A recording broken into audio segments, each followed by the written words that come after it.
Hi, I'm Renee Henpfleng. It's like 7:53. I started recording one, but then I needed some water, and I don't think that I was coming across like I wanted to. Anyway, I um I just want to tell you all my story. I'm just gonna talk to you like I'm talking to my best friend or to my coworker or my sweet lovely daughter or my boyfriend Ken, my love dearly. um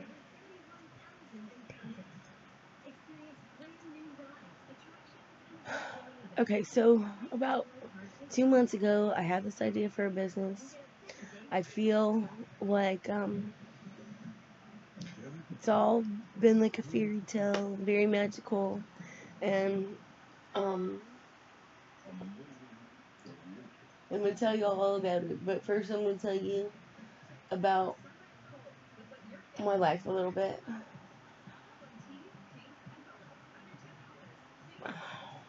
My adult life is not been, or even my childhood hadn't been like the normal kind of thing.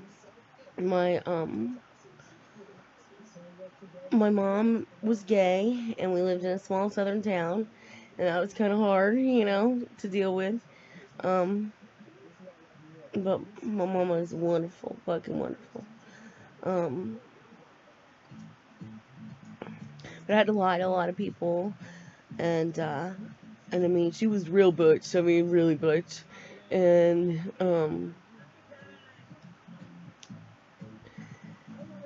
and she, it was obvious. You could tell. So like, if I would have slumber parties or whatever, and her girlfriend, was there. Her name was Susan. She was real bitch too. And in a small southern town, I mean, everybody knows, but it's just not really discussed. Back in the day, it wasn't discussed.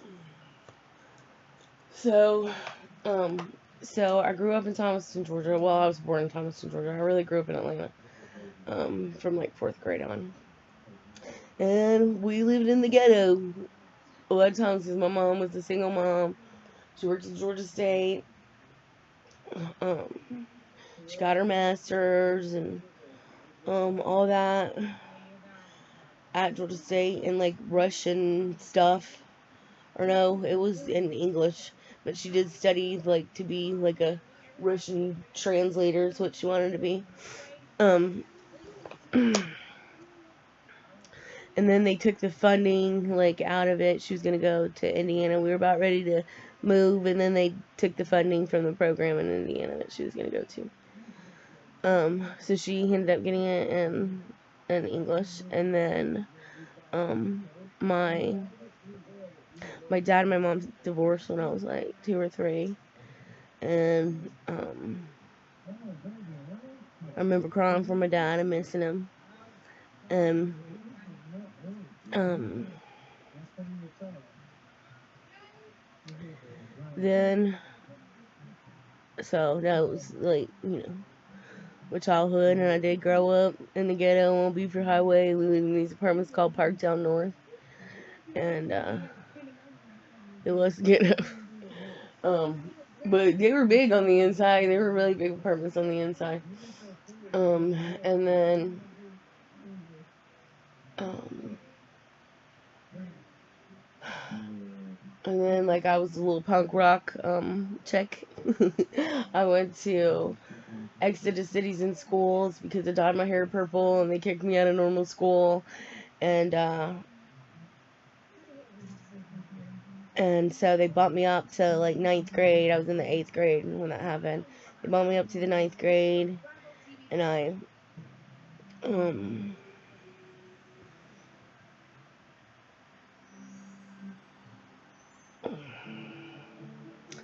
and I don't even know what I'm saying. I'm trying to get it out for y'all. I really am.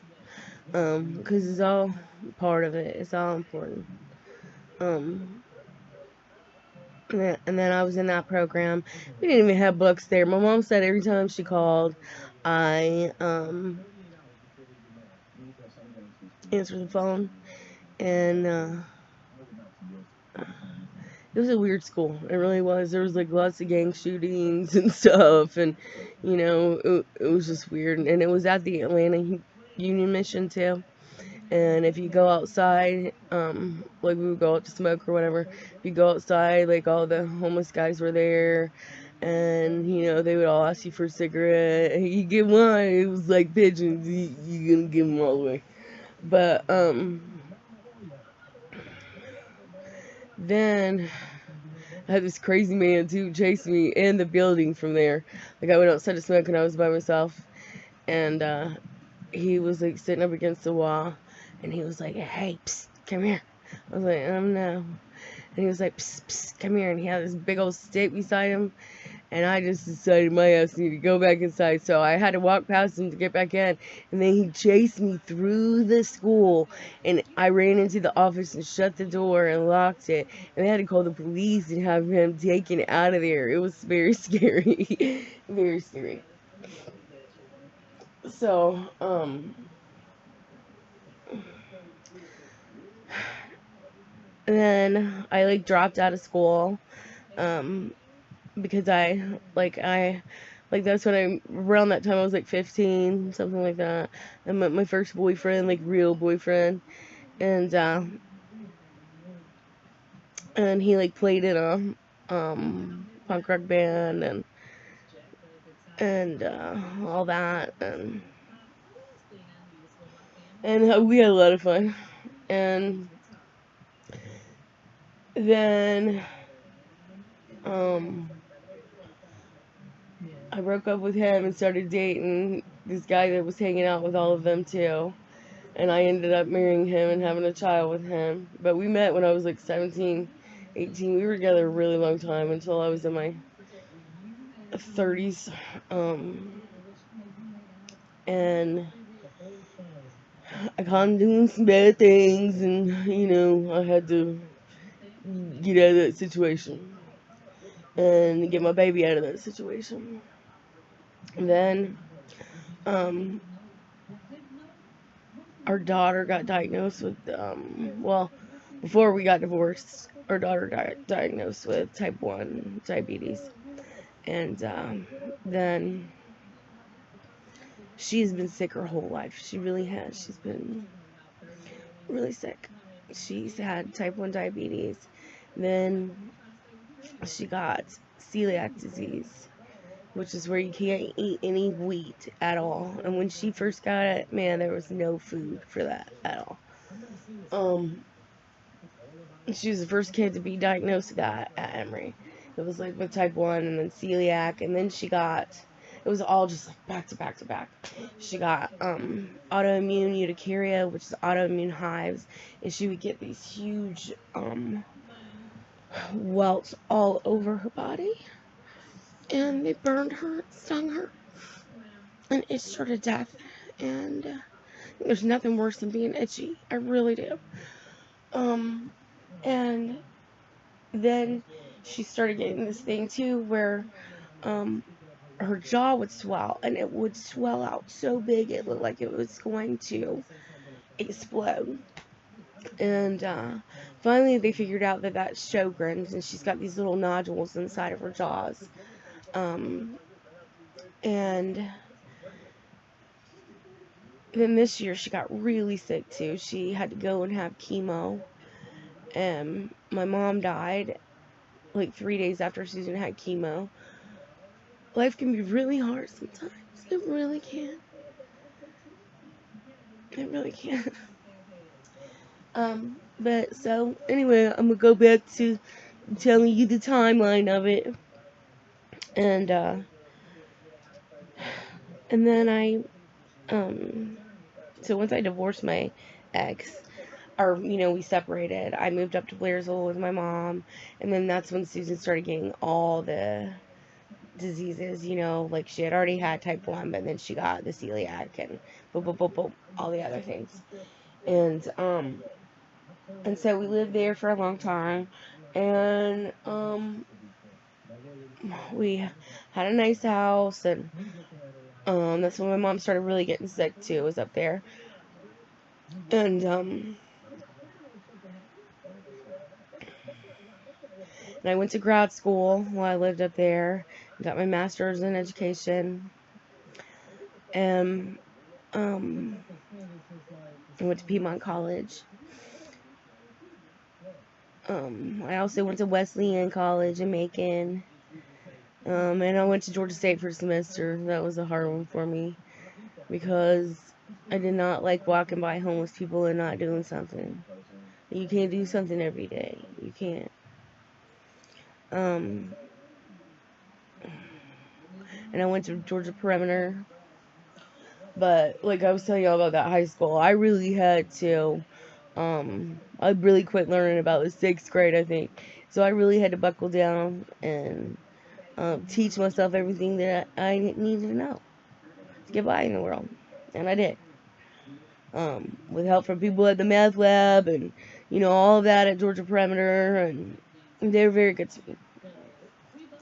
Help from my teachers and my mama and everyone.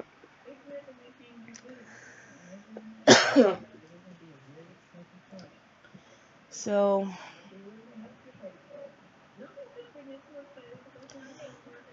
I don't know where I'm at again. Sorry. But anyway, so my mom and they got really sick. Like we lost our house in Blairsville. They moved up and lived with a friend for a little bit, and me and Susan moved to LJ. And we lived in these little duplexes, and it was kind of, they were duplexes, and they looked nice on the outside and stuff, but it was a little bit weird. It was like the water smelled like blood, and tasted, it just had iron in it, and it would ruin your clothes and stain them all up, and especially if they were white or tan or anything, like you just really couldn't even have any of those kind of clothes. And I had a good time in LJ. Drank too much, partied a little too much. But I had some, good friends that lived beside me, and you know. But LJ's a weird town. It really is. I love it, but it's beautiful. But it is a weird town. It's the people up in the mountains can be real hustlers. And I'm telling you, like, I lived in Atlanta most of my life. Here I can tell who a hustler is. Up there I couldn't. I could not tell. So they try to steal you blind, rob you blind up there. They really would. Some of them would. And because a lot of people are addicted to pain pills up there and other things. Like really bad.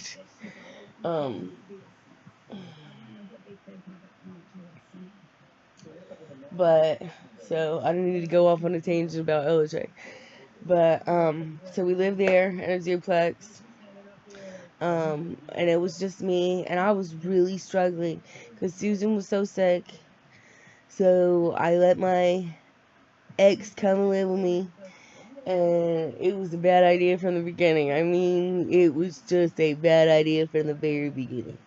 So I had to get us out of that situation. And my mom just had her leg cut off. So we moved back to Atlanta with them.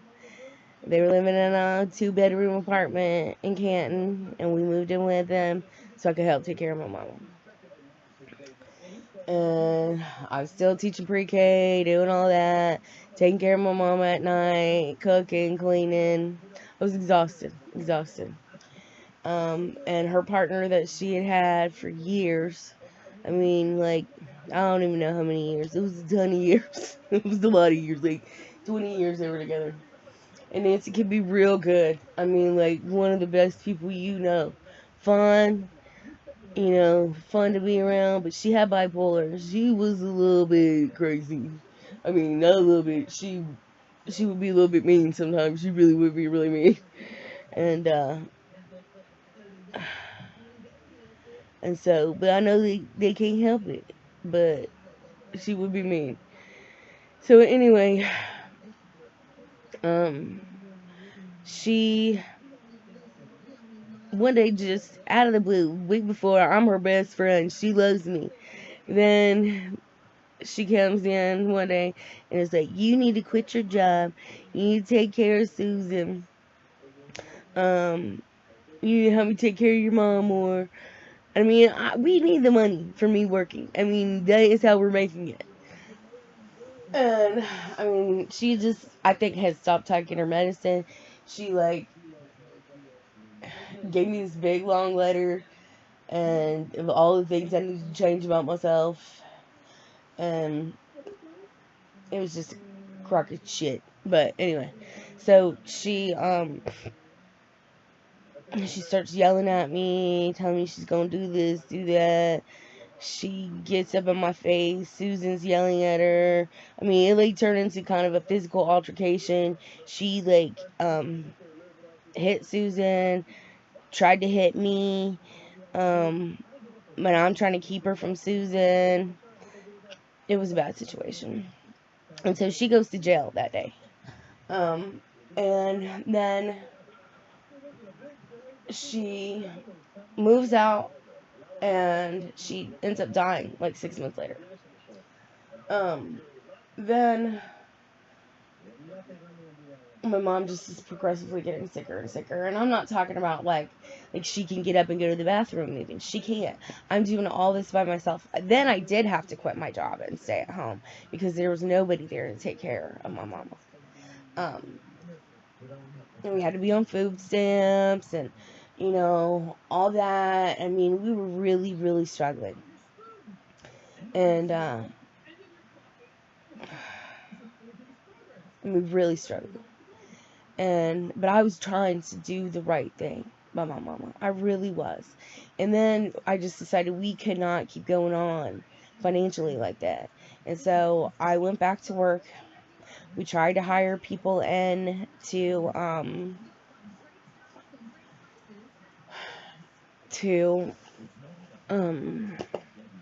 take care of her. It was so expensive. And I mean, so expensive. And, you know, I'm trying to take care of her, like, you know, at 2 or 3 o'clock, she's throwing up and calling me, and I gotta be up at 5:30, you know, I gotta leave the house by 5:45 to get there on time. So, I mean, that was a time period of not enough sleep, not enough anything. I was just so tired mentally and physically, and then my mom just started getting kind of mean too, and I think it was just because the end was coming, you know, it really was. And so we had to put her in a nursing home, and I never wanted to do that. I really didn't, ever.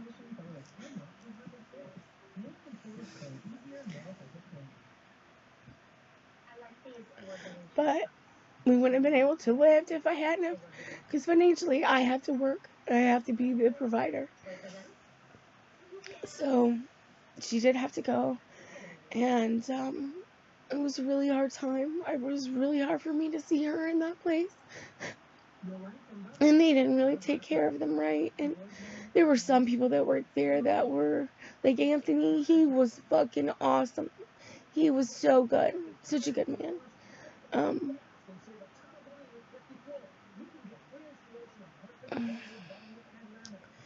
And then she got, her other foot started getting really bad off, and she had to have it cut off. Or she was going to have it cut off. And emotionally, I don't think that she could handle that. I really just don't. And I really don't. And so my daughter got really sick and had to go into the hospital. She started swelling everywhere. Like, all of a sudden, like, she called me. I was at work, and she called me, and she said, Mom, I'm really hurting everywhere. I can barely walk. And when I got home, her leg was like this big. Like, her calf, this part of her leg, was like that big. It was huge. I've never seen anything like it in my life. She didn't have any insurance either, because in Georgia, something happened with the peach care. Every kid that I knew got broken off of the peach care. It was just this big messed up thing. And so we go to the hospital.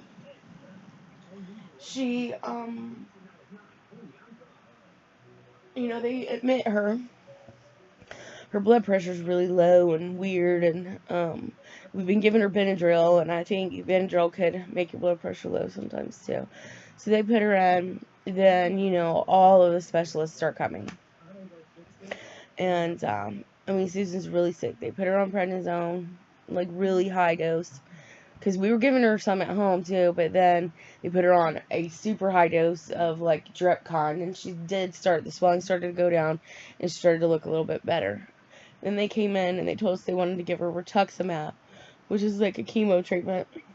It's like a biological whatever treatment, and then my mom called me and said, "You have got to get Ken to come and get me and take me and let me put these checks in the bank, because these ambulance people had dropped her, and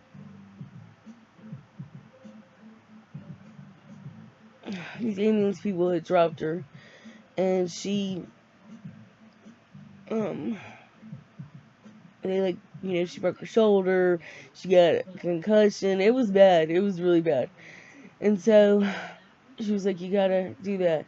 And so Ken went up there and got her, and there was blood all in the car. Like, her foot started bleeding, the other leg started bleeding so bad. But she got him in there, and then so Susan had the chemo the next day. Then my mom died. I think it might have been the very next day. I don't know. I mean, she died like that. But Susan and them got to go up and be with her. I went to Walmart to go get all of these things that she wanted. And but she died. And she had a low blood sugar. She had a 30. That was on the death certificate. And they didn't know. They didn't know at the nursing home that she had a 30 blood sugar. Come on.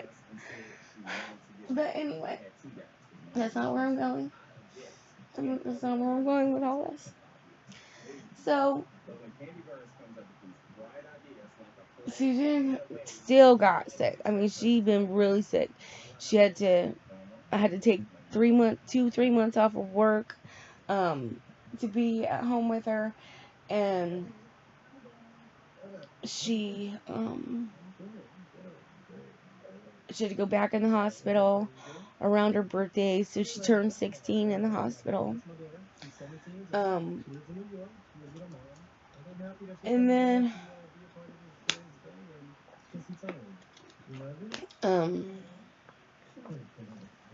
I had the idea for the business, and I can't tell you like exactly how I had that idea, because then it's gonna give it away, and I can't give it away until 60 days. 60 days. But it's gonna be good. It's the bomb. So anyway, then, so I had the idea,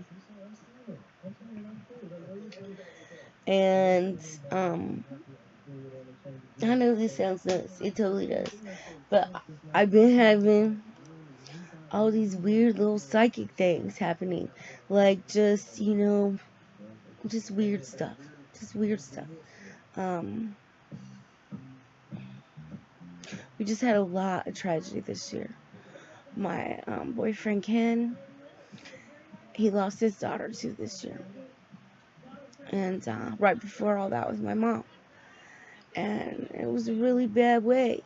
His daughter died. And we just had a lot of tragedy. A lot.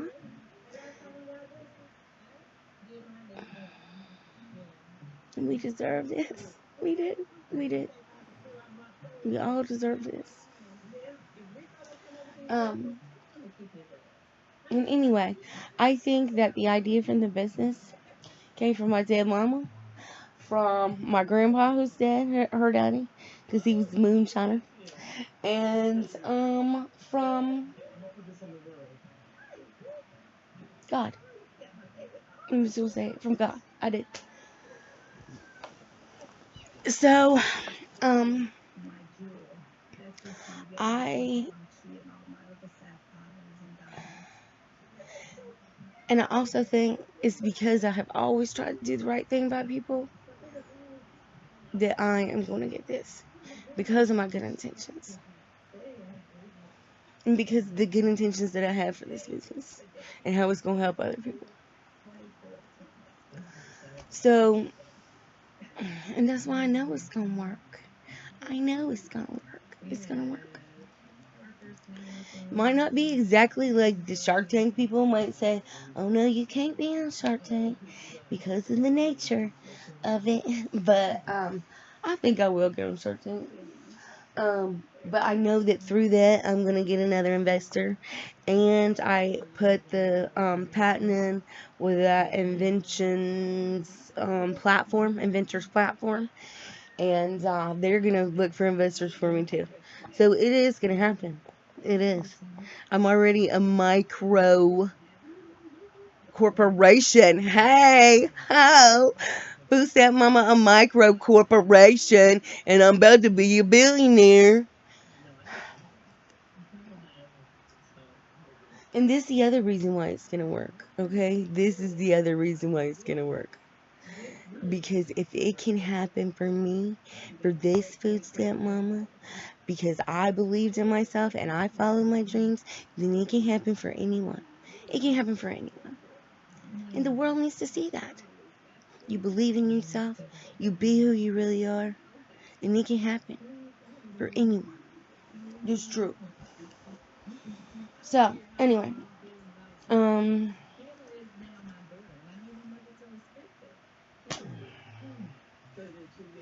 where was I?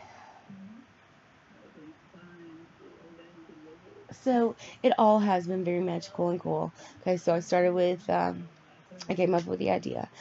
I, um, talked to the guy, and I'll explain all his side of it more, but I just have to wait for a little bit, and then I'll explain his side more. But one day I was at school. I mean, I wrote the business plan and all, and it is spectacular.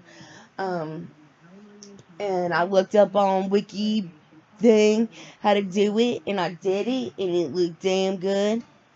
And I showed it to my assistant, Maribel. Hi, Maribel. I love you. I miss you. And she was like, it's really good. And then, like, a few days later, something told me to tell the director of my school and Miss Connie about it. And, I did. And, and then Miss Connie said, oh my God, Renee, you need to go on Shark Tank. And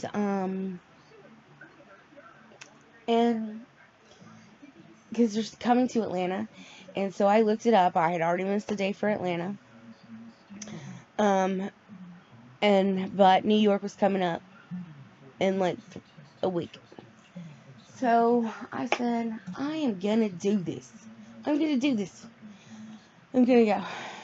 And then, so I came home and I told all of them. And then I felt in my pocket that night that I came home. This little kid had come up to me on the playground that day and gave me this little shark man, this little Lego shark man. And I got it in my room somewhere, and I promise I am going to show it. I got this little Lego shark man. And I put the two and two together. That shit was meant to be. Meant to be. And so I went around for days. I carried that thing in my pocket for like 4 days. And in New York with me and everything. And it was like, dun dun dun dun. And I just would sing that and look at it and be like, it's meant to be. I'm going to do this. So then, my,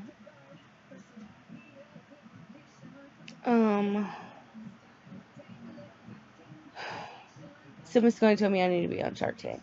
Then I came home. We all talked about it. Susan and Rose and me and Ken. And I, told them all about it. And they're like, yeah, you need to do it. And then we started watching Shark Tank. And then I'm like, I am not ready to go to New York and do this. I can't do it. And like, I really did not make up my mind until like the day before, that I was gonna go. And I called and I bought the plane ticket. And I bought the plane ticket one afternoon, and then the next day I went and told my boss because something kept telling me, don't tell her now, don't tell her now. And so I went and told her, and she told me that I wouldn't have a job if I went. But I knew I had to go, and I did, because the trip to New York gave me the idea for putting all this on Facebook, and that is all part of my destiny too. It really is, because I never even used Facebook before, ever in my life. I really didn't. I really still don't know what I'm doing. I don't know how to look at other things. I don't even know how to look at all my things. But that's okay. It's okay. I don't gotta look at all. But, so I had to go to New York. And New York was it really was. It was very magical. And just this whole part too. Like, I will be freaking out. Like the other day I was having the panic attack. I was, doing a thing on YouTube or for Facebook, and then the patent attorney called right as I was freaking out so bad and told me that the patent had gone through. And then I was a micro corporation, and they're building me my 3D model. Oh, hey. Okay, I just get excited. So it's all just been very, very magical. And it's God putting me in the right path for what He wants me to have. It's a fairy tale. And everybody likes a fairy tale. Everybody likes a fairy tale. Especially me.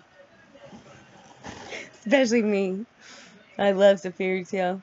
Yesterday, I was really kind of freaking out too. I was feeling really bad. Like, I went and I worked out at Get Fit Now.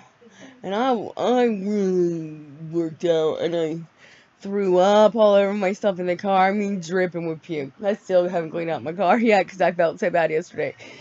I could not, for hours, my muscles were shaking, and my arms were shaking.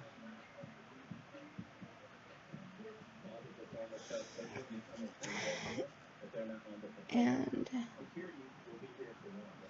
all of that. And I just feel real restless. Like I can't sleep. I can't eat. And I do. And I keep feeling like God is screaming in my ear. Like God was screaming in my ear for me to get up and come and do this. And put this on Facebook today. And I know it. And when I quit my job, or when my boss told me that, I told her, I said, Tanya, God is screaming in my ear. He is. And He is. For lots of reasons. And if God is screaming in your ear, you better listen and do it. And I mean that. I full-heartedly mean that. And I'm just going to say that I'm going to get this by being myself. By listening to that little voice inside me. Because I believe That one person can make a difference in the world. You can change things. And I want little children to know that. You can. Believe in yourself. Believe in yourself. And there we go. I'm done. I'm going to put it on. And I hope y'all like it. And please send me all your good wishes and blessings. And so that I do get all that money from my business. Because it's going to help a lot of people. It really is. I want people to have a good job that they can support their family on. They got retirement, insurance. Because what's my generation going to do? We ain't got no retirement. We ain't got no insurance. We ain't got nothing. Nothing. So we need a little help, Lord. We do. A lot of us here in America need your help, and everywhere. We need your help. And we need this God miracle blessing right here. Right here. Amen.